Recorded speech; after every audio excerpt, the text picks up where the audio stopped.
What is going on? What is going on?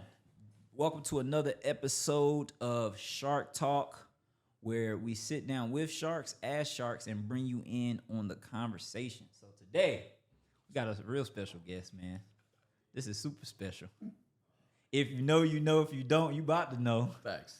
Right? I'm sitting down with Mr. Justin Owens. How you feeling, brother? I'm blessed, man. Appreciate you having me here, Hey, bro, appreciate you, man. I appreciate you for coming, man. I had to, bro. I had to. I'm humbled by you showing up because, man, you at the top, bro. Yeah. By a lot of people's perception, like Perception of the top. Yeah, for sure. It's like I know. I mean, as a person who's had a lot of success, especially at a young age, like I recognize very early that what people perceive as the top, and when you're actually in it, your perspective is always different than other people's.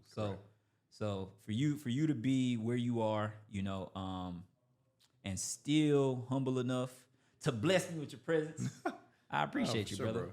Had to, man. I was literally just talking on the way over here. It was like, what you doing? I was like, I'm going to a boy podcast. I was like, man, when I didn't know anything about social media, hashtags, none of that.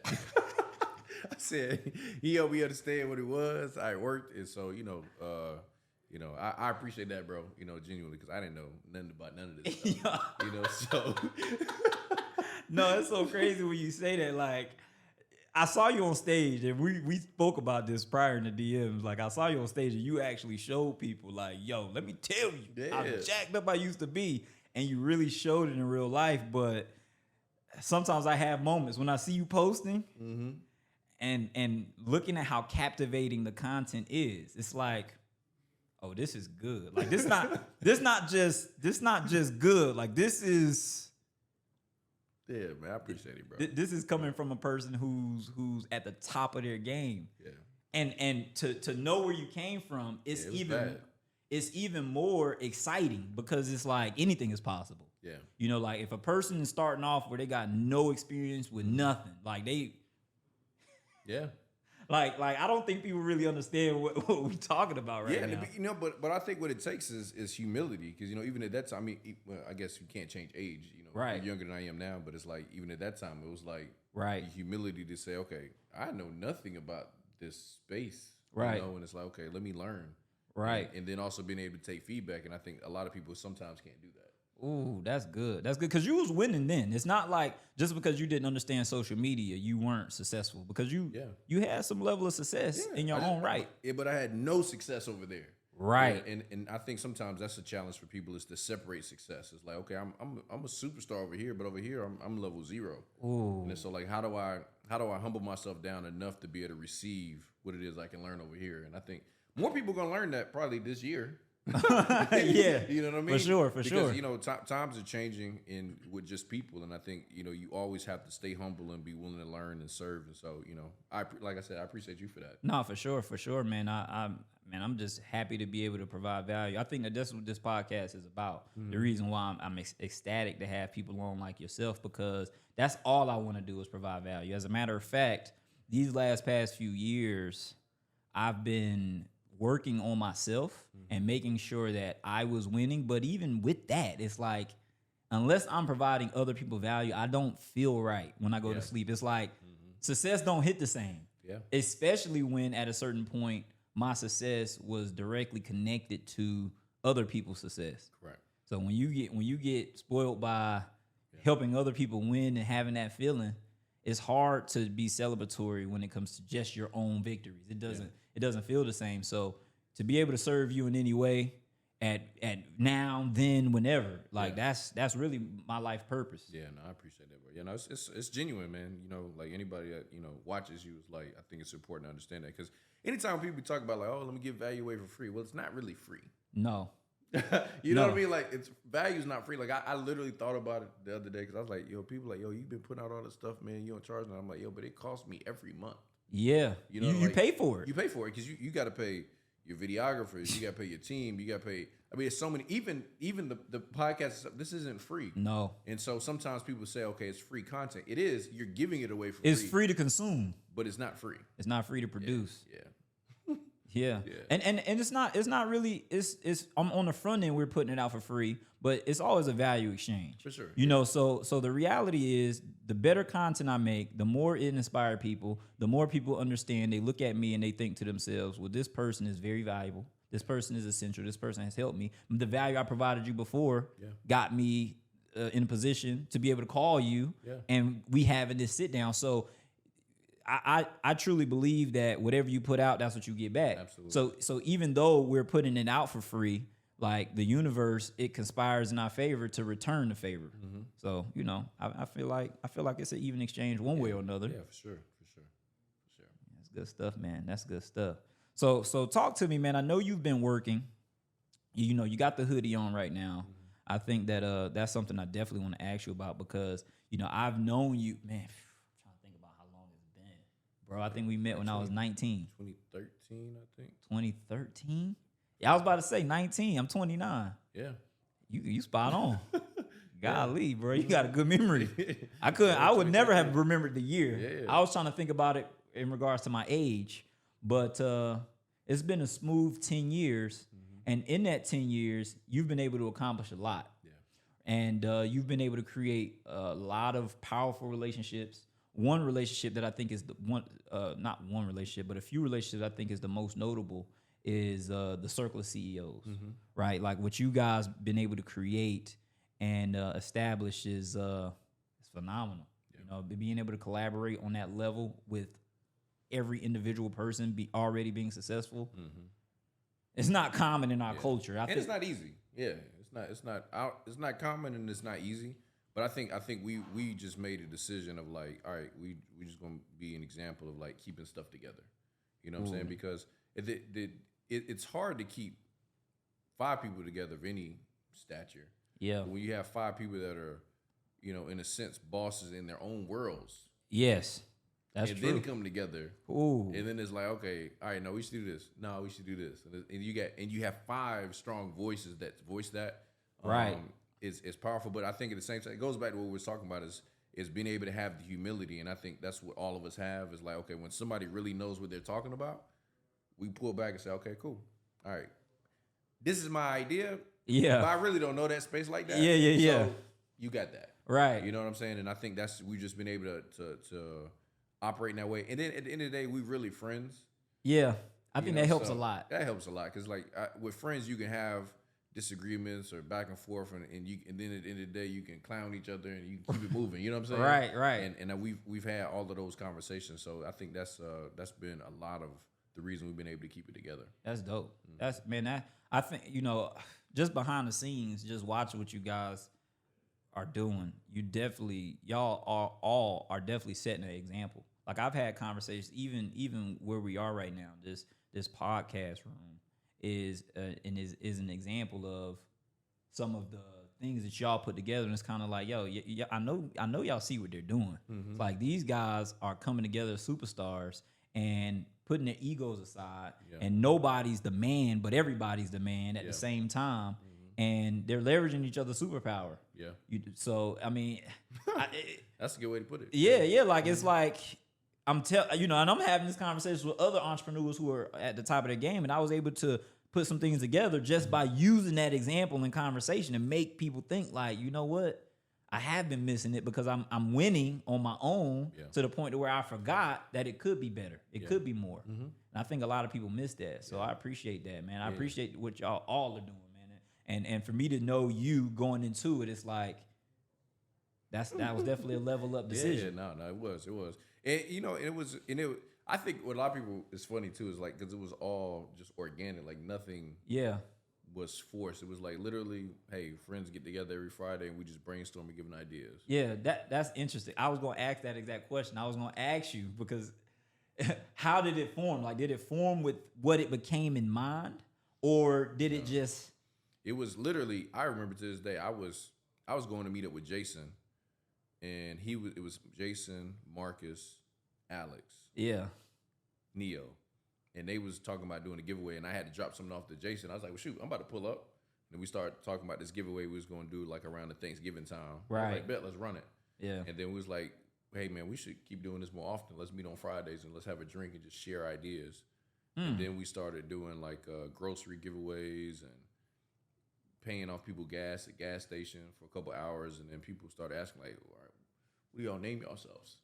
And it was like, I don't know, Justin, Marcus. And we was like, Right. yo, that's too much to go through every time. We need to come up with at least a name for the stuff we're doing in the community. Right. And then it was like Circle of CEOs. And then people, when we was posting that, we was out, people was like, yo, what y'all doing? Can we pull up? We was like, no, it ain't really that. We weren't trying to do it like that. We just meeting up. And then it grew into, okay, well, man, maybe this is the thing. And, Wow. yeah, so everything was just authentic and genuine. It wasn't even a business at all. It was just, That's hey, spicy. it was just, hey, let's just meet up on Fridays. That's spicy. Yeah. That's really spicy. That's different. And it's different because a lot of the times people have a hard time not having a motive. Yeah. Especially business people. Yeah. Right? Like when you get to a certain point in business, everything starts to become, okay, I could work it like this, or you planning everything out and you're so strategic that sometimes you miss it. Yeah. Right? And sometimes the strategy is just being genuine, just putting yourself out there, and you never know. Yeah, I think it's building relationships with no ulterior motive. That's what I talk to people about all the time. Yeah. Because there's a lot of people, like I'm not going to say I could tell 100%, but probably 95% I could tell when somebody's like, okay, they're just trying to meet me for a purpose, which I'm actually cool with. Yeah, for sure. Probably one of the things I've had 2 calls in the last week that I respected on the high levels. People I hadn't talked to in a long time. Yeah. And they was like, listen, what's going on? I'm not going to lie to you. This is a selfish call. Let me tell you why I'm calling. I was like, you know what? I appreciate that. Yeah. Because, don't get into the like, how's the kids, how's this, how's that. And I'm like, okay. You got to call and Yeah. So I think it was just authentic. And I think more people have to be able to build relationships without an ulterior motive. But it's tough when you don't got no money. It's like, but I do have a motive.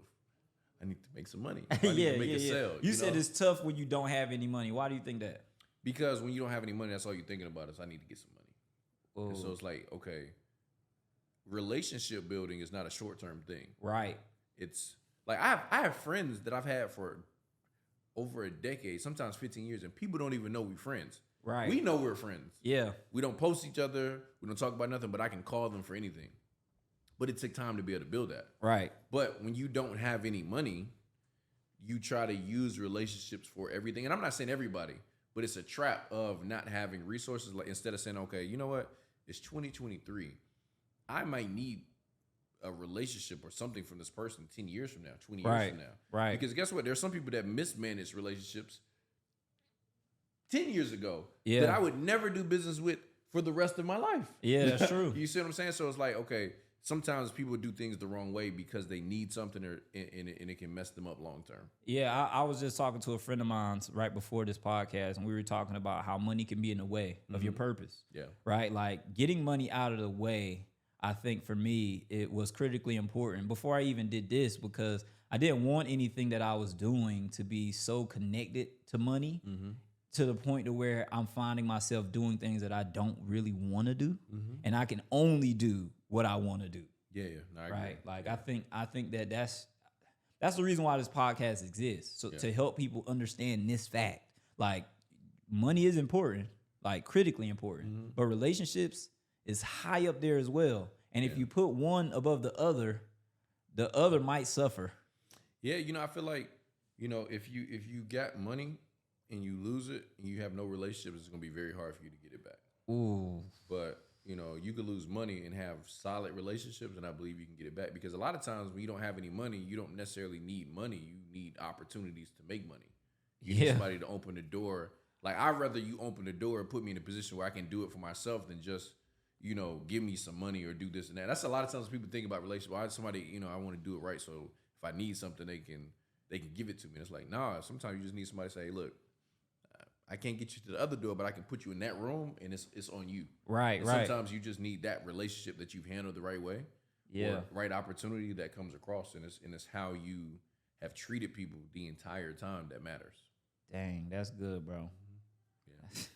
Because, man, honestly, bro, you never know who remembers how you treated them. Like, it's funny. I still remember, like, there was, I ain't gonna talk about it right now, but there was I'm not gonna say their name right now, but there's a celebrity that I remember I was at the airport. I was probably, I don't know, 19? 19 years old. 18, 19. I was traveling, and it was a football player, and they was taking pictures with all these people that didn't look like me.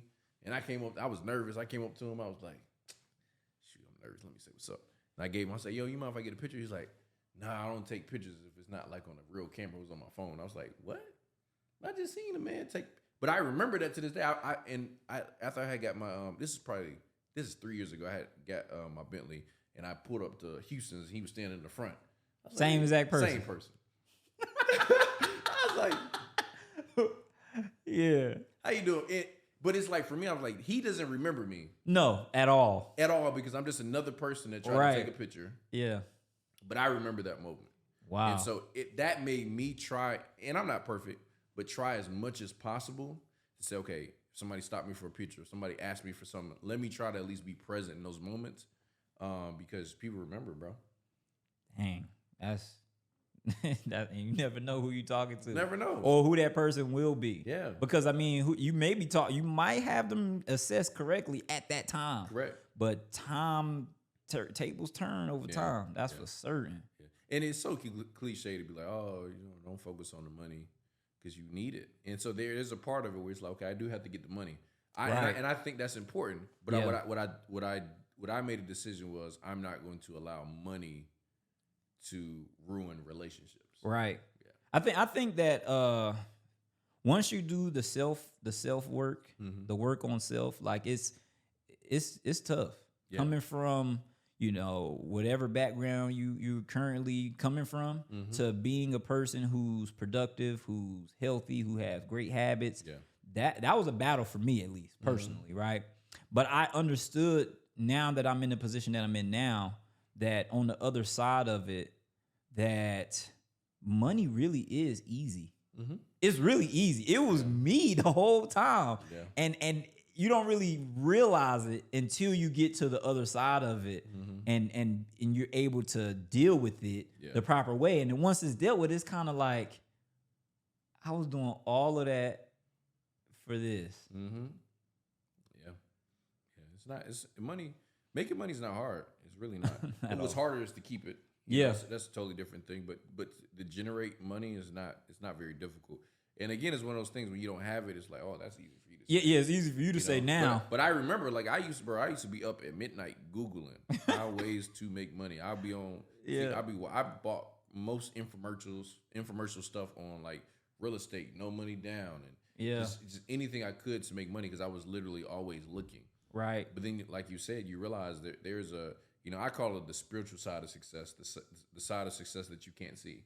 You know, a lot of people, it's like where we are now. It's like you see this high rise, but you don't see the plans that somebody had to draw out first. But even if you saw those plans, you didn't see it in somebody's head before they even drew it out. And really, that's where it happened. Right. It happened in somebody's mind. It happened before that, and then they wrote it down. That's what magic happened. And so it's like, okay, am I willing to be patient enough to build it in my mind first? Have the right motives, have the right, emotions and feelings to go with it, and intentions, and then go out and build it. You're right, man. You're right. Most of the work is work that people haven't seen or are completely unaware of. Yeah. And what they actually do see is like the tip of the iceberg. It's so small in comparison. Yeah. I had made a post, and it was basically talking about how, like, once you get results, and I'm not saying everybody gets jealous, but people get jealous of, like, Shaq got on the Cartier, he think he fly, he got the ice, or he got the car, he got the house, he got the, this or that, or the jury. You go through all this stuff, and I'm like, but nobody says that when nobody's going through their process.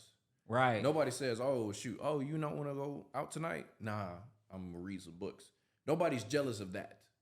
No. Nobody's like, oh, you can watch video? This dude trying to get ahead, man. I can't stand that dude. Nah, nobody even thinks about the person. Nobody cares. As a matter of fact, I'll take it a step further. My brother, and I, sometimes I bring this up, right? and I mess with him with this.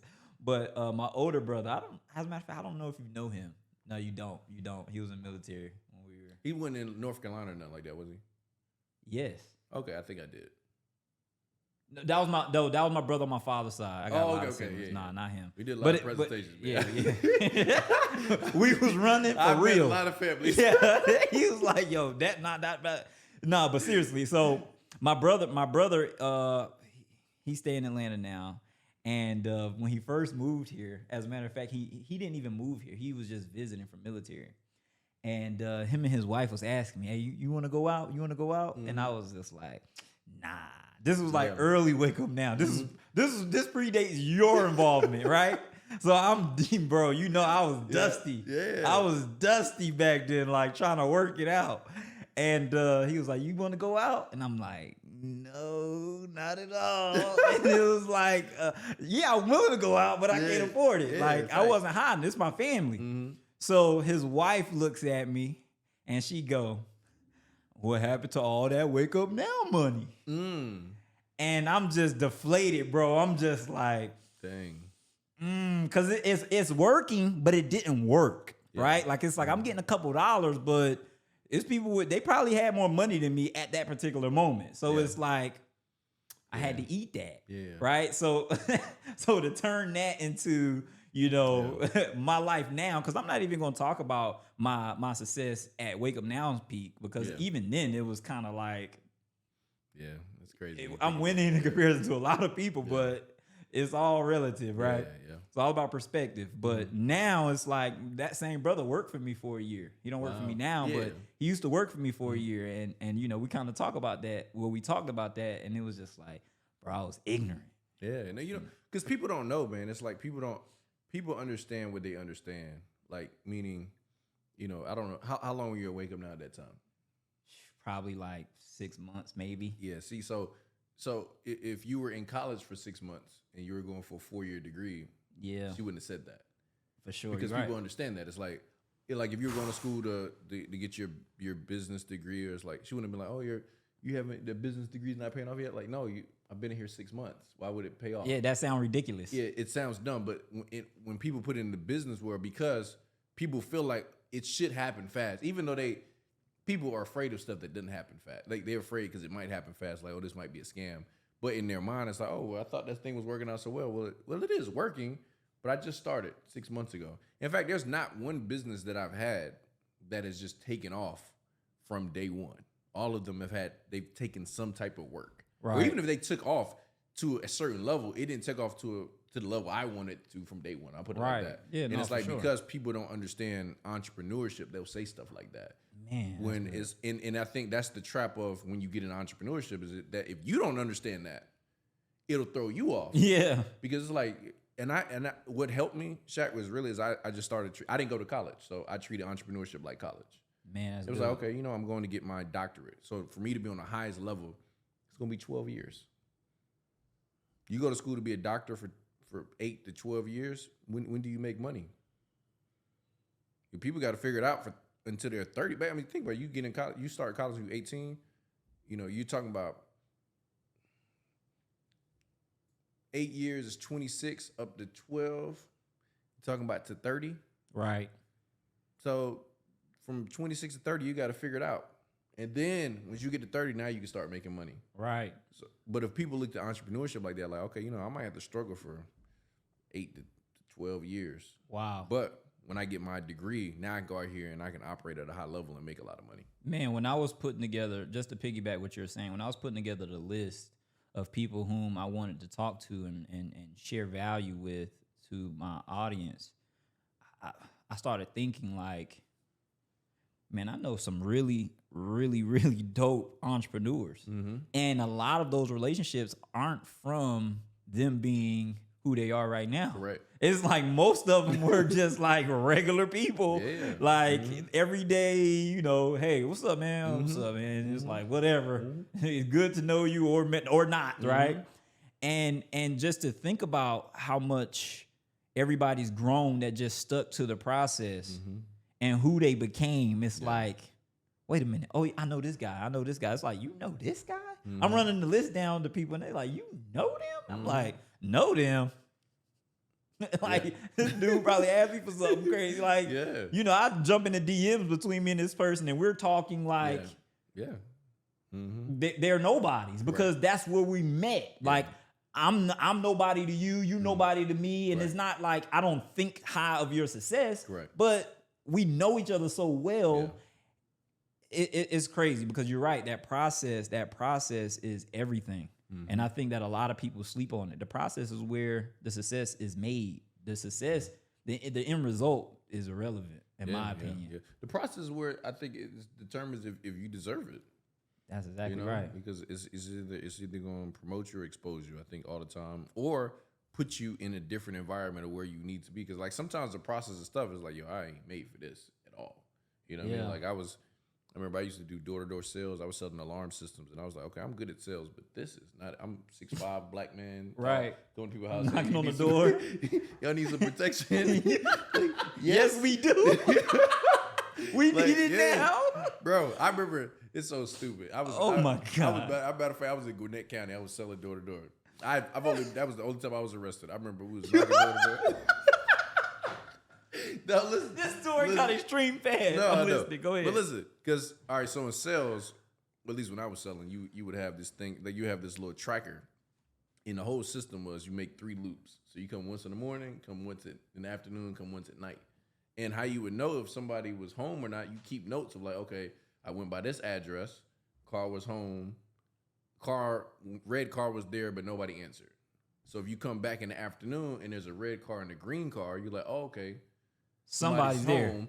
Now let me go to that house. But if I walk by that house again, I don't need to go there. So we working in Gwinnett. You got to have a solicitor's permit, which we have. Now that I realize it was racial profiling. At this point, I realized that. Right. So we leave in the neighborhood, me and my guy Gio, and we get pulled over.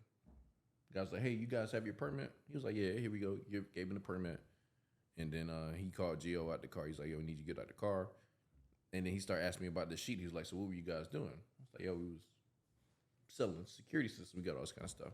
He's like, sir, can you get out the car? I was like, sure, no problem. They looked at your actual document? Yeah.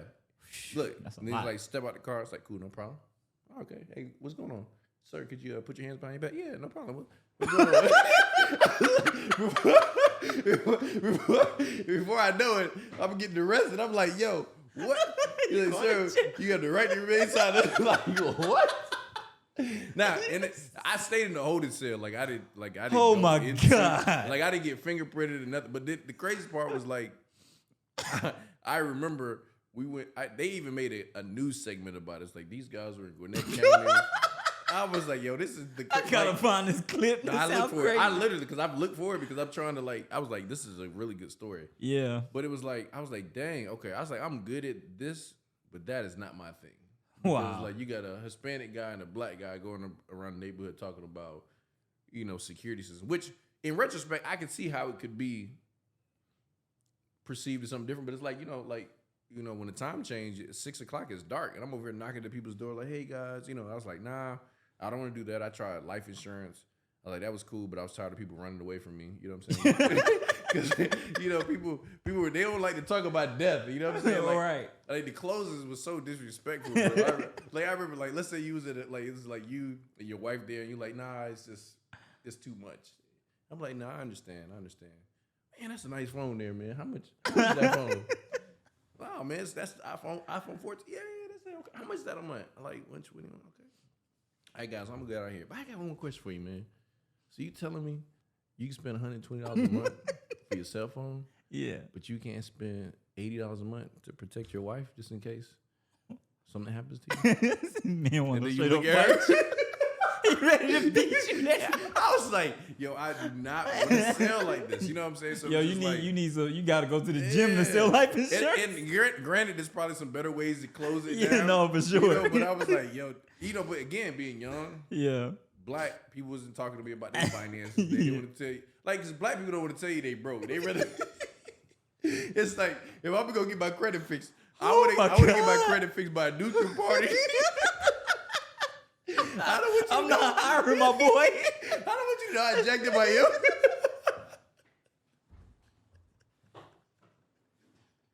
Oh my God. I can see your finances right here. This is terrible. Oh my God. Sir. Bro, this man is crazy. So But again, I think the process also lets you know if that's your lane or not. But Right. you do have to like. I listened to this. I remember this Jim Rohn thing. Like it literally changed my life because I was a person I would get in something and I would quit. Right. And he said, at some point in your life, you just got to learn how to see something through. Mm. And he said, you don't have to see it through every time. Right. But you do have to see it through at least one time so you know what the entire process looks like. Right. Like, not like we've had conversations in business where I'm like, no, bro, I know what this looks like. Yeah. And the reason I know what this looks like is because I stayed too long one time. Yeah. But now I know, so I don't have to do that again. I know the feelings, I know the conversations, I know when it's like, but I've also been around sometimes where things would get really bad and things would turn around. Right. So I'm like, okay, maybe you can stay sometimes, but then you learn, okay, you know what?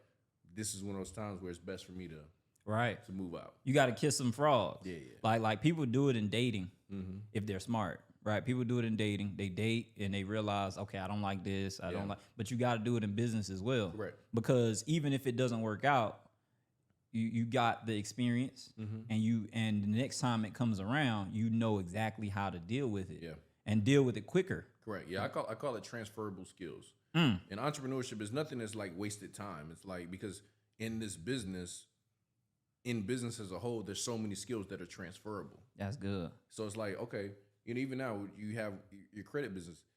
Yeah, in network marketing, you made it to a high level and you don't do that anymore. But there's a lot of things that you took from that business. Oh, for sure. That are transferable. That's like, it makes this easy. Yeah, it does. You know, you see what I'm saying? So it's like, and even stuff like this, like, oh, this is easy. I don't really care about how many views get. I've gone for months and nobody said yes. You know what I'm saying? So it's like there's parts of a process that are transferable all the time, whether it's communication or selling or whatever, closing. Dang, that now good. It's like, okay, if I can just learn how to build these transferable skills, eventually you get to your win. Man, that's fire. You know what's crazy? I never actually thought about it like that. Because me doing network marketing definitely gave me super tough skin. And I never, when people being soft, it's like, why are you being, but they don't have the experience of attempting to sell and having their own siblings look at them in their face and laugh and still have to like chin up and just weather that storm. Yeah. All of those things make you into a different person. It does. Because trust me, it definitely was an emotional situation to deal with. Yeah. You operating at such a high level. When I think about network marketing, like you just brought it up, so I think this is a good time to ask this question. When I think about network marketing, with me being in it, my goal was to make six figures. When I first got started, I'm like, bruh. Yeah. My first goal was to supplement my job. If I could make $1,000 a month, I know that sounds crazy, right? You can leave Chipotle. Yeah, no, for sure. I'm trying to stay out of Chipotle, right? Yeah. I don't want to go back. If I could make $1,000 a month, then I'm winning because now I got my same lifestyle and I got all my time, right? That was my goal. But then once that was achieved, and we were starting to roll for real. It's like, I'm getting 5 figures a month. This is really working. Okay, if I get to 6 figures a month, that's 100,000 a month. That's 1.2 a year. Yeah. I'm set. I don't have to do this anymore. I don't have to sign nobody else up. I don't have to do another call. I don't have to do anything. Right? Obviously, that was wishful thinking. But that's where I was at a certain point. I never got to 6 figures a month in network marketing. I've had some great success, but you have, right? What was your initial goal going into network marketing, and how has that changed now? Going into it, man, I just didn't want to go to school. Like, college wasn't my thing. So like I didn't really have an idea. Like I remember meeting this guy at a McDonald's. His name was Mike. What was Mike's last name? Dang, I need to find out what his last name is. I remember to this day, he was like in an old Cadillac. He was like, yo, it's this guy that's, he's like 21 years old. He's making $30,000 a month. It was a guy that we know. Yeah, okay. And I was like, dang, for real? 30. I was like, 30? I was like, man, I was gonna go to school to be a dental hygienist. They make $60,000 a year. Yeah. I was like, oh, this is all right. This might be it. And then, got a chance to see him. I was like, okay, that was the first person I saw that was an example that somebody that was like around my age. I was like, okay, I could probably do this. Yeah. and I had some success there, and I was like, okay, I want to get to the other level because then you start meeting people like like in Atlanta, Robert Dean was really big here. I remember that Robert was Dean. the first person that got to like 300,000 a month, 500,000 a month back in the day, and I was like, okay, they had a whole move of him, Barry Bird, Brian was there, Brian Bean. Shout out to Brian Bean. Yeah, shout out to Brian, and I was like, man, these guys really killing it. So after I got into it, I was like, okay, let me try to really get good at it, and then now I think it's changed where it's like, okay, like I'm really good at that business. Right. And I feel like I don't know if I always do it at the same level that I've done it at. When you say same level, what do you mean? Like that's the only business that I do. Like, because at the beginning that was all you could do. Yeah. It was no multiple streams of anything because I had to create a stream. Like I really didn't diversify really business wise until I got to 6 figures a month. Like I had the New Age CEO's clothing line. But I actually put that on hold, and I said, okay, you know what? I can't really push this the way I want to push it until I get to 6 figures a month. Yeah. Then I can have the ads going. Then I can have more inventory and get more creative with the designs. That was that space. But for me, it's like a tool. Like I don't know of a better place, honestly, for an entrepreneur to really learn the basic skills that you need to learn. No, absolutely. Like it's like college. I mean, maybe door-to-door sales might be the closest thing. Right. Where you like. Because it's like sink or swim. Yeah. Except for network marketing, you could sink or swim part-time. Yeah. You don't have to leave your job and be full-time. You could do it on a part-time basis and say, okay, let me learn how to get confident. Let me learn how to talk to people. Let me learn how to get out my comfort zone. Because if you look at any network marketing business, the same things they tell you to do, you're going to do in any business. Right. You start a gym. What you going to do? Write a list of everybody you know and tell them, hey, I'm opening this gym. Can you come to support me? You're going to make posts about you. So it's the same stuff that you do. Yeah, fundamentally. But you're like, okay, but you just learn how to do it better over time. So I feel like it's a great space for the average person to get started. Yeah. And it's super cheap. You know what I mean? Like that's for sure. I mean, it's, you can't get a business education for that price. Yeah, no.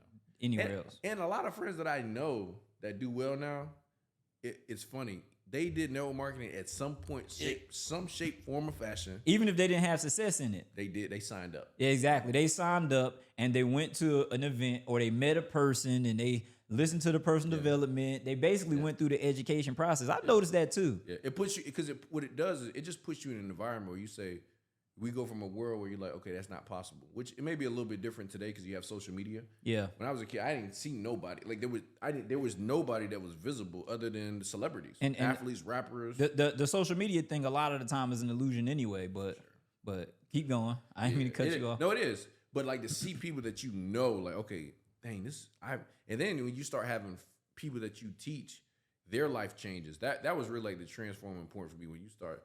Like you having multiple people make 6 figures and multiple 6 figures and people become millionaires that you've like trained and developed. It's like, okay. Right. That I remember where you were 5 years ago. That's good. And that's I think sometimes in other businesses, I think that isn't a part that's not there all the time. Yeah. Where it's like, okay, no, this is just a job. You know what I'm saying? Yeah. And any way I can help you outside of this, I'm willing to help you. But in network marketing, I can really say, hey man, listen, you want to make $1 million a month? I'm willing to run with you because there's a mutualism of, hey, if I help you, it's a win-win. Right. Mm-hmm. You got somebody who you could actually pick the person who you want to work with, and it's in their best interest to reciprocate. Yeah. And I think one tip I would say if you go join network marketing is don't just join anybody. No, that's for sure. I know they tell you at the event. Yeah, join the person who invited you, because that's protocol. And that is the right thing to do. But ethically, you're supposed to. But once you get some experience, then you learn that you just say, okay, I will evaluate an opportunity, and then I've had to make the best decision for myself and my family. Absolutely. Yeah, that's good, man. You snapping today, as expected, man. That's so. Let me ask you this, because I mean, obviously. You know, it's clear helping people is something that you value, because there's no other reason to stick to network marketing for as long as you've been in, right? Do you have an end game? Yeah, I think for me it's like I don't know exactly when I exit or how I exit or if I exit, but like for me the speaking space is something I'm really passionate about. It comes easy to me. But I think at this point, like I really want to just be like an entrepreneur in multiple spaces. We got the clothing line that does really well. Circle of CEOs, that's a business that now it's a business. Right. We do entrepreneurship events. We got ambulance company. We got a couple other projects, and it's like, okay, that stuff is cool, but again, man, it's still something about network marketing. It's like, like to be able to have and connect with people, not just in the United States. Like I've got people in Europe and Africa, Australia, Latin America, and right. It's a worldwide business, which other like clothing line is shipped. But it's a different type of impact. You know what I'm saying? Absolutely. So I don't know if I have an answer on like the end game, because I don't know if it ever ends, and I don't know if I want to see what it looks like when it ends. You know what I'm saying? But, no, that's okay. I think for now, I think it'll definitely be a part of my portfolio, but it's not like the everyday. I will tell you, I don't want to be doing network marketing full time at like 50 years old. Yeah, maybe even 40. That sounds scary, bro. Yeah. I think that if you have to do that, that something went wrong. Yeah, unless you really really love it. Yeah. I mean, obviously, I'm not saying that if you're 50 and you're doing network marketing full time, that something's wrong, right? Yeah. But what I'm saying is, when you're operating at a high level, at the levels you've been operating at, doing it so well and spending so much time with it, that's a long run, bro. Yeah, 20, 30 years, 40 years doing one thing when the world is open to you. Yeah, no, it is. But you look at anybody, I think any space that you go to, somebody that's good at something, they got to devote a lot of time to it. That's true. It's like, we talk about LeBron. Like, I think LeBron's a great player. I think the thing that's most impressive about him is how long he's been able to play. Yeah, that is true. Because that's good. Like if you cut his career short by 10 years, is it as impressive? I don't know. I'm not saying that it wouldn't be. Yeah, it's still great. It's still great. Yeah. But what has him being considered as one of the greatest of all time is his great play over an extended period of time. Absolutely. And anybody that's great at anything, that's what makes them great. It's not just 1 year, 2 years, a couple years. It's like, can you be great through multiple seasons, multiple economies? Same thing with traders. That's good. Somebody that's a trader for a year. Like most people say, you don't really know if you're a good trader until you've gone through multiple cycles in the economy. Yeah, that's true. Same thing about entrepreneurship. Like there's some people that did really well during COVID. Okay, well, they washed. Can you do it now? Right. You know what I'm saying? Because like sometimes it's just good timing. It happened in the 80s with insurance, honestly. Like a lot of people don't know this, but like a lot of people became millionaires with insurance because it was a new space. Yeah. You didn't really have, at the beginning, you didn't even need licenses. You could just sell insurance. Yeah. But then the challenges came of you got to get licensed. You got to do this. You got to do that. And then it's like, okay, now can you still create that success? And can you do it? Yeah, that's true. What did Jay-Z say? It's like having success 1 or 2 years. It's called like being hot. But can you sustain it over 10 years and beyond? Like that's how you determine somebody's great. That's good. Yeah, that's super good. You were talking about being a speaker. Yeah. And I think I probably complimented you on being one of the best speakers of our generation. I appreciate that, man. Several times. Like I think I said that all the time. Yeah. We'd go to a city, I'd be like, bruh, you probably the best speaker in the game. And you just, just casually here right now. And people don't really understand who you're going to be. Like I was projecting that for you because I saw it. Yeah. It's just like, yo, your speaking game is top notch. Your communication ability is definitely top tier. Who do you listen to, or what would you recommend for somebody who is interested in becoming a better communicator or even a speaker? Mine started growing up, as Jehovah's Witness, you have to do like door-to-door speeches. Okay. You have to do like Bible study. So, and for me, that's like to translate to somebody that's not like in that space is you got to get your reps in. There's not really a way to like shortcut it. Like the easy answer is, okay, find people that are really good speakers to you, that you like their style. Right. And watch them. I wouldn't say you can't copy them because nobody, like whoever that person is, their spot's already filled. Like, right. If you get on YouTube today trying to be ET, it's gonna be tough for you because he already filled that spot. Yeah, you know what I'm saying? Like, but what did David Goggins do? he started running and talking and just being harsh with it. You know what I'm saying? Right. So that was his lane. What did Inky do? I mean, he had a unique story that's really powerful. So it's like all of these people that really became giants in their space, they said, okay, let me take my story and my life experiences and start to speak about those. But they also had to have some success at the same time. You know, so I think that's a place to start. But you got to get your reps in. Again, I think network marketing is a great place to get your reps in. That's a fact. Because you're gonna speak to a lot of people. Like people ask me, like, how can you train so much? Like, bro, I've been training for over a decade. Yeah, every week. That's true. I can talk about anything, any topic almost. Yeah. For a long period of time because I've been doing it for a long time. Then when I had my sales company, I did it every single morning. So it's just reps. Yeah. And you've got to be able to pull that from somewhere. You're getting better and better every day. Mm-hmm. So when you have a conversation with a person who haven't done it at all, it's almost like, yeah, because the people that haven't done it at all, they want to do it. They want to practice on your stage.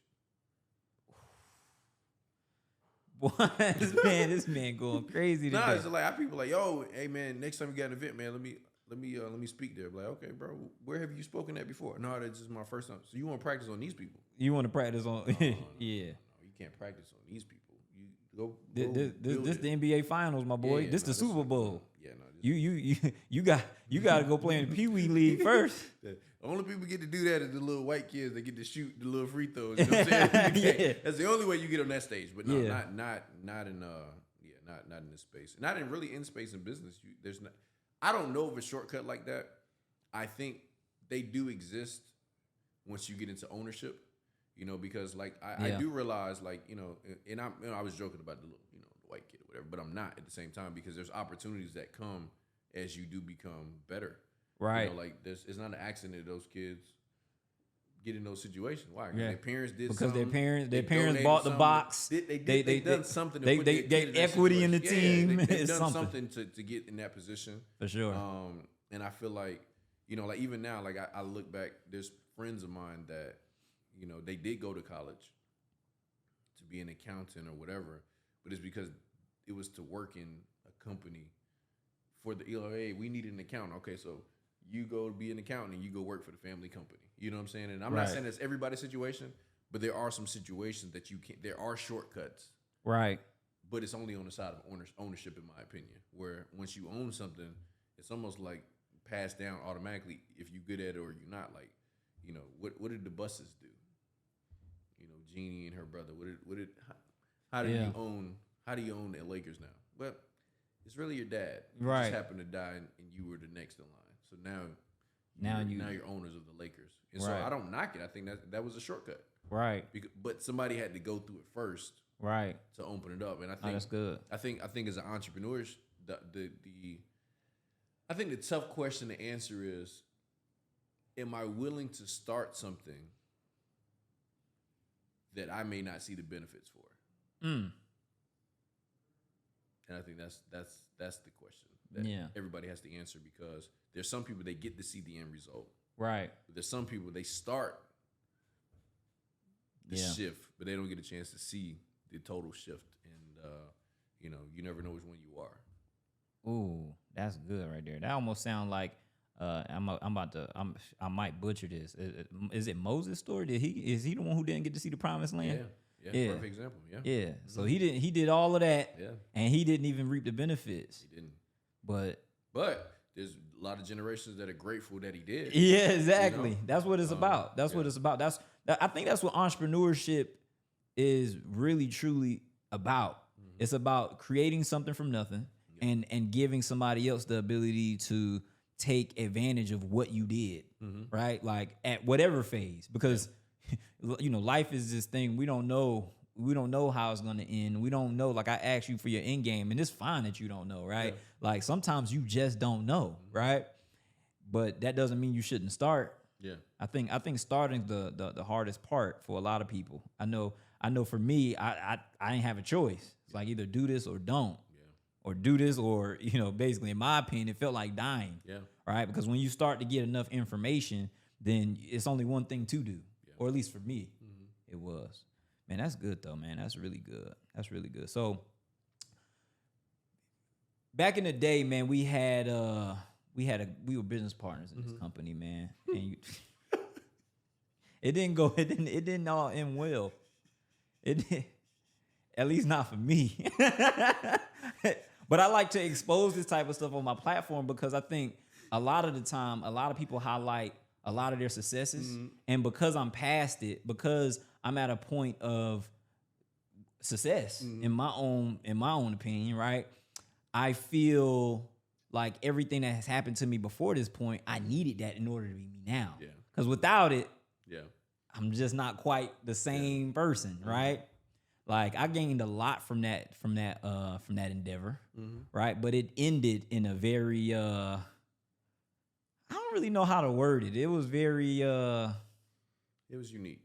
A very unique ending. Yeah. You know, and we had conversation over the years. You know, we met up, we talked.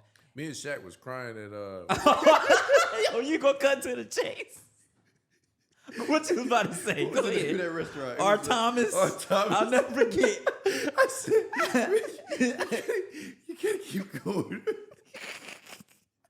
What you say? I don't even, man.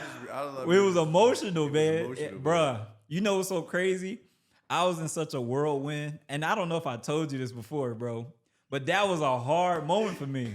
It was so tough because I knew it was like this is the end of the road right here. Yeah. Like, and it was no going back for me. I couldn't. Yeah, no, And when we had that sit down, I was so emotional, right? And after I left, I remember thinking to myself, I had to wipe my tears. I'm like, I hope that was genuine on his part. I drove home thinking if he was acting, he's good. Oh my God. Yo, if this wasn't real, bro, this man needed an Academy Award. Like, I just basically like had that was crazy. Yeah, that was, yeah. And I later learned, obviously, that you were being genuine. Yeah, for sure. Right? But at that time, I didn't know who to trust. Yeah, you know, I learned a lot from that, bro. Like, from the good and bad, because, like, I give you an example of, like, what did Jim Rohn said, the worst thing you can do is be removed from somebody's testimonial. You know, and I feel like, even now, we haven't said the company's name. Yeah, no. Because it's like, you don't even want to put any light on any of it. But it's like, you know, if you leave things the right way, that, like, there's plenty of people that I still talk to from that time period. Right. Today.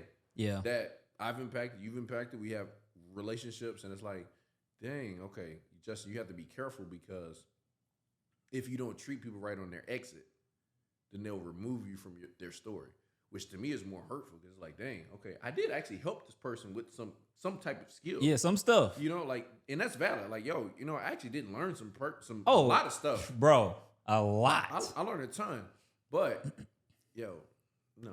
Yeah, nah, you can't get that. You can't get that from me. Not today. Yeah, and so that was a lesson for me. And I think another lesson I took from that time period was like, yes, you push people to change to the best version of themselves, but they don't have to be you. They don't have to be like, man, your interpretation of what success looks like. You know what's crazy? I think that as much as I can appreciate certain things, it definitely were things that I could have did without. And it was like, okay, at a certain point, I'm compromising my being. It's like, hey, this is actually me though. You're asking me to clip this part away, but that's who I am. Yeah. If I do away with that, I'm kind of being fake. Yeah. At that point. Yeah. Right. So glad you did clip it away though. You ain't grown it back. Oh yeah, no. So he talking about. So in case you don't know, like, and when I bring it up to people now, you know, it's kind of funny. We laughing because when I say I used to have long locks to people are like, "Oh my God, you had hair? How long?" And it's just like, oh, them joints was long. Yo. Let me tell you, my locks were like, people used to call me Bob Marley in school. Yeah, that was like the roast. It's like Bob Marley, and it's like now people can't even picture it. Yeah. And that's what I say. I think, but I actually believe there's a better way to still do that. Oh yeah, absolutely. You know what I'm saying? Absolutely. And ultimately the decision to, you know, do stuff like cut my hair and stuff like that is like, that was definitely me. and I may have been pushed, but somebody may have suggested it. Let me word it that way. It may have been a suggestion, but the second I did it, I knew that was the right thing to do. Yeah, no. And I'll actually share this. Right after I cut my hair, like my life, like the way people that I already knew treated me, it was like different immediately, right? And then so I flew down to Florida. You actually know my cousin Elijah. Yeah. Right. So I flew down to Florida, and he had locks as well. I know you remember that because we both had them, right? So when I went to meet with him, man, I told him, I said, yo, bro, you need to cut your hair. Like, I'm just telling him. It wasn't even like a suggestion. Like I was being pushy. Like, I'm like, yo, bro, trust me. You need to do this. I took him to the barbershop and everything. And we go in the barbershop, and it's not something I ever told you before. We go in the barbershop and everything. And the barber, like, he see what I'm doing. And the barber, like, it was a Dominican barber. I'll never forget. He was like, Poppy, I will cut it for free. I will cut it for free. And I'm making that into a point. I'm like, yo, bro, this man cut hair for a living. That's how he make his living. And he's saying he willing to cut yours for free. Why you think he doing that? It's because he know how people are perceiving you at this particular point. And it's sad, you know what I'm saying? It's definitely sad. I'm not telling nobody on the podcast to cut your hair, anything like that. But I'll say this. When he cut it, bro, his life did a complete 180. Yeah, no. He got a career job. He got his own place, got a vehicle. Like, everything changed. Now, I'm not saying this because he cut his hair. I'm not going to sit here and just put, hey, he cut his hair, this happened. That's not what I'm communicating. However, that is a strong coincidence. Yeah, no, it's a part of it, bro, because it's all about perception. Yeah, perception is everything. Especially, like, when you're African-American, like, people look at reasons why not to do business with you. Man, that's so true. And so it's like, okay, I can't add anything to it. But here's the other thing I always tell people. It's like, yo, go get your money, and then you can grow your hair out. You can do anything you want. And again, this is in the traditional entrepreneurship space. Like, if you go into, like, football, you basketball, rapper, you want to do music. That every industry has, like, decorum. Like if you see me with a blue outfit on and some what do you call them things? Little stethoscopes, whatever you call them. I don't know. I can't think of little things that doctors be wearing. What's it? You talking about to check your heart? Yeah. But I know. Anyway, if you see me with that on, you be like, oh, man, must be a doctor, right? You know what I'm saying? If you see me with a hard hat, some boots, I don't gotta say anything. And the vest, you can be like, oh man, you must be in construction or something like that, right? And so every business, every industry has a look that goes with it. That's true. Entrepreneurship just has, for the mainstream, has a look. Even if you look at the top artists in music, the top ones, like I would say Drake is one of the top ones. He's got a certain look. Jay-Z had a certain look. Now he's changed it, but he can do that now. You know what I'm saying? He a billionaire. So I feel like in business, especially African American, it's like I always ask people, it's like, yo, find me some, like, let's not argue about it. Let's just find me some people that are the top earners in their space. Like, I always ask people, like, what's your goal? They're like, oh, I want to make, $1 million a month. Okay, cool. Find me some people making $1 million a month that have hair like you. Right. And I'm not saying you can't be the exception, because I don't ever want to put that on nobody either. Yeah, you can break the mold. But I think it's very dangerous to build your entire career on being an exception. Yeah. You know what I'm saying? Because if you're not the exception, it's like who you turn on. You could potentially turn off more people than you turn on. And I'm not saying it's right. I'm not saying it's right or wrong. I'm saying at a certain point you just got to understand people. You gotta pick your battles too. Yeah, it's like I think it was Stephen A. Smith. I forgot who it was, but there was some person saying like you don't got to change. You can do this and this and this.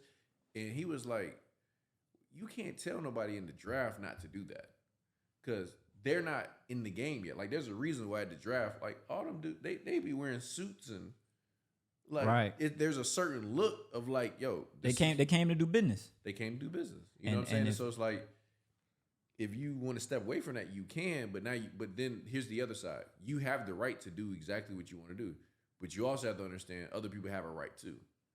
That's good. And the right is, hey, I respect what you're doing, but you also have to respect that I just may not want to do business with somebody like that, and that's the chance that you take.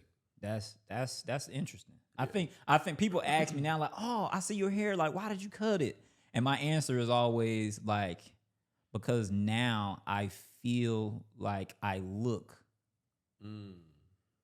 That's pretty much it. It's like the person that I felt like I was internally and the perception that people were getting based on how they visually perceive me didn't correlate. So I had to make an adjustment to make sure that I didn't have any resistance with where I was going. And where I was going was way more important to me than my hair, because I had my hair just because I always had it. It wasn't like a decision that I made where it's like, oh, I have these locks because I represent X, Y, and Z. Yeah. Like, I'm not trying to be a martyr. I'm just here. This is how I am. Yeah. That's it. That's as much thought as I gave it. And then when I got to a point where I realized this may be affecting where I want to go in any way. Yeah. It was immediate for me. It's like I sat on it for, a couple days because it's a big decision. Yeah, it was definitely a big decision because I thought I was gonna be ugly, to be honest. I was like, without hair, bro, I might look like an alien. Yeah. I don't know. Yeah. I've never seen it. That was the first haircut I ever got in my life. Wow. I mean, I got lineups, but I never got my hair cut ever. Yeah. It was big. Yeah. That was a big thing. I wanted to share something with you, man, and really I wanted to share it with my audience because I think that this is very interesting. I never shared this with you before. And all the time that I've known you, and it was something that, as you would word it, if you're going through something and you complain about it or you talk about it, it's a complaint. Yeah. But when you get through it, it's a story. It's a story. Man, so we were partners in the business. That business, we launched that company in December. Yeah, December 14th, 2014. December 14th. Yep, that's what I think that was on a weekend. I feel like it might have been a Sunday or something. I know it was the Greatness Conference. The Greatness Conference. Yeah, maybe it was. It was a weekend. I remember it was in December for certain because I pitched the company for the first time the week prior. Yeah. The first time I pitched this company, you're not gonna believe who I pitched it to. The first time I ever pitched the company that we were partners in was to a person named Dr. Judge Berry. Judge Berry was the very first person I ever pitched the company to. I never anticipated ever showing up to that event, the Greatness Conference. It was not on the books. It was not in the plans. But I also didn't have any interest in talking about my issue while I was going through it. So when I was young, man, I was in the streets, like heavy. Like I'm talking about the person you met. The person, legend. Oh my God. So even the name, like a lot of the stuff that I had going on, I was in the streets when I was in high school. Before I got out of high school, I was out on bond for multiple felonies. Like I had a lot of stuff going on. That's why you gotta be careful with network marketing. You never know who's coming to your house. You never know who you dealing with. No, but seriously, like this is something that Brandon didn't know. This is something that nobody knew. Like I was going through this privately. Like I mean 100% on my own, right? Like I'm hiring attorneys, all type of stuff, right? So long story short, man, I was out on bond my whole network marketing career up until the Nove launch. 100% of the time. Wow. So I go to court finally. It took years in order for me to get to that point. Is that why you couldn't go on that cruise? That's exactly why. That's exactly why. I never said anything. I was like, why you can't go on the cruise? Never Never said a word. Dang, that's crazy. Never said a word. One second.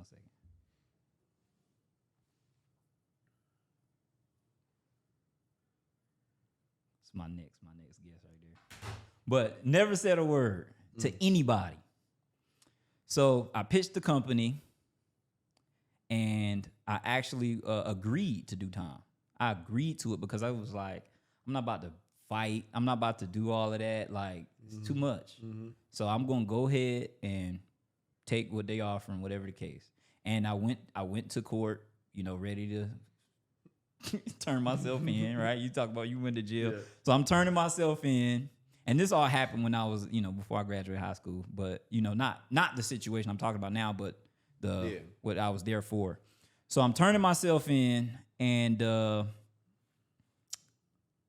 my lawyer does this audible. He walks up to the judge, and he's like, the judge asked me what I did. You know, I pitched the company we were about to launch. It wasn't even official yet. Mm-hmm. And then my lawyer walked to the judge and showed the judge pictures of all the stuff that we were doing all around the country. Mm. The judge took all the time off the table. What? Didn't do a day. No marketing to get you out of jail too late. Hey, I'm just saying we gonna tell it. We gotta tell it like it is. Dang, hey man, so I didn't do a day. I got community service. I had to pay a fine. That was it. Record clean, everything. Walked away whole. Wow. However, I will say this: they gave me a lot of community service. Yeah. What they didn't give me in time, they was like, "Hey, you gonna work for the community." Yeah. So almost the whole time we was working that business, mm-hmm. I was also doing 8 hours of community service. Dang. Like almost daily. It's crazy. Almost 3 to 4 days a week minimum. And every single time we traveled, every single time I left the state of Georgia, I was having a report. I was having to tell people. I remember that. Bro. That you said you remember it? Yeah, because when we had to do tours, you'd be like, all right, let me see. I gotta see if I can swing that. I'm like, this man ain't got no kids though. Like, what you I was like, okay, well, Shaqq said he gotta let us know, but other than that, he gotta let us know. Yeah, bro. I was really going through that the whole time. I remember one time I was having a conversation with the associate of ours, and he looked at me. We was in the office. I remember this, and this is just I'm sharing this with you guys just to let you know, like, what you're going through. It doesn't really define your success. Like, you can go through whatever and come out on the other side winning. But we was having a meeting in the office, and I'll never forget. He asked me, he was like, it was almost like with this certain energy, like, are you giving us everything you got? And I'm sitting there thinking to myself, yeah, I am. Yeah, I'm giving this more than you know. Mm-hmm. And he looked at me like, you ain't giving this all you got. Bro, it took everything in me.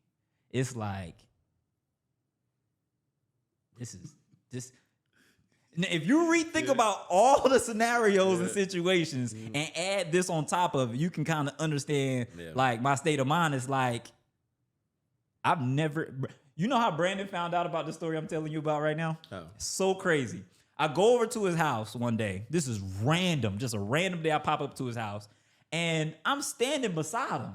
And music playing, girls there, whatever. Mm-hmm. And then somebody cursing him out in the DM. Like, y'all scammers, random, y'all scammers, network marketer, whatever. Look, here's a mugshot. They sent him a mugshot from when I was a kid, right to his phone. And it was me. And he's looking at it, and I'm looking at him look at it on his phone, and he like, hey, bro, what is this? This is like, at this point, I don't even think we were involved in that company anymore. Wow. So that's the point where he found out about it. I'm just sitting there thinking like, well, you know me now. Yeah, facts. Damn. Yeah, I mean, you know me, like, I'm beyond that. Yeah. So, yeah, I told him. Wow. But yeah. Great story. Yeah, man.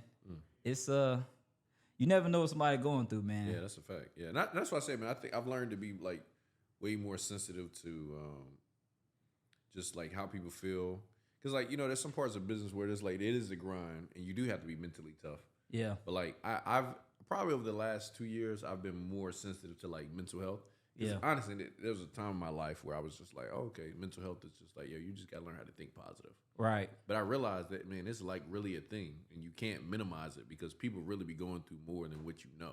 That's a fact. And so it just makes me like, okay, because you never know what somebody's carrying, how they grew up, what they going through currently, what they struggling with. I don't know if social media makes it better for people or worse. I think, you just got to, you do got to focus on yourself. But it's just like, conversations like I don't even have conversations like that with people no more. Like my conversation in business, like, yo, what do you want to do?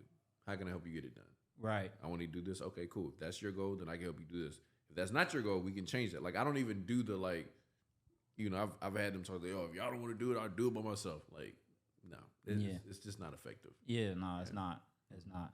Man, I feel like sharing that, like at this point now, because I'm way beyond all of it, and it was a learning lesson. I think other people can learn from it, you know, because I didn't wear my problems on my sleeve. Yeah, I didn't. But my whole career, I had a lot of success in network marketing, considering what I was going through. And honestly, if I'm being completely transparent, my situation helped me a lot because I didn't drink. Yeah. I wasn't distracted. Because in my mind, you better do everything you got to do now because you know what it's about to be. Yeah, and that's what it always was for me. So it's like I really got to do this now. It's got to happen because I don't know what that looks like. So I got to win and win big now. So whenever that does happen, I'm good. But my actions actually saved me when it came to that point, and I didn't realize that was even on the table. Wow. But man, I share all of that because I mean you were a part of that, you know, because in those pictures that my attorney was showing, like a lot of those pictures, you were probably standing like right beside me, right? Yeah. So man, I just wanted to share that with you, man, and also you know let you know how much I appreciate you because even beyond it, like we had a lot of conversations that helped me become the person that I needed to be, even in those times. You know, because I could have easily slipped back into something else. Who knows if I would have went in and missed I mean, it would the top would have came off. At that point, it's like, why is he not there at the event? Yeah. Then everything would have been kind of like revealing itself. Yeah. But it didn't even have to. It didn't even have to be that, which was interesting, man. Yeah, that's dope, man. I'm glad to see who you become. Oh yeah, bro. Honestly, considering everything, it doesn't make sense. But I'm glad to be here. Yeah, no, facts. I'm glad to be here. I think that having connections with people who becoming the people made it possible. You know, because when we first developed our relationship, I didn't have in mind who you were becoming. I'm just thinking, oh, this dude's sharp. And, you know, being humble enough and open enough to take wisdom and grow together, because I think we all basically grew up together at this point. Yeah, facts. You know, to be able to do that and share value with each other and as many people as possible is what this is all about. And honestly, since we've done business, it's so crazy. It's so crazy to me because I mean, sharing this with you is different than anybody else because you were there firsthand. This podcast is probably the first thing that I've done publicly, like on a public forum, since we've done that business. Wow. Yeah, that makes sense.